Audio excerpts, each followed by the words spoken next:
Panginoon, sa araw ng aming pagdidesisyon bilang isang bayan, panalangin po namin ang inyong tulong at gabay para sa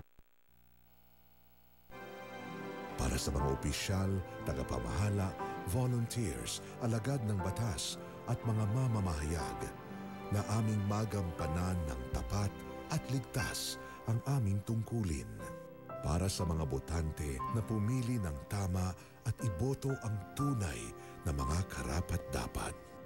At para sa mga mahahalal na bigyang dangal ang kanilang pwesto at pahalagahan ang tiwalang ipinagkaloob sa kanila ng taong bayan. Amen.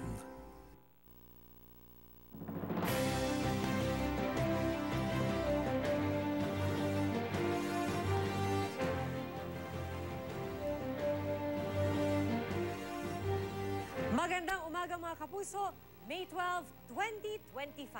Araw na po ng eleksyon. Tuloy na pagbabalita mula po ngayong alas 4 ng umaga ng May 12 hanggang bukas, May 13.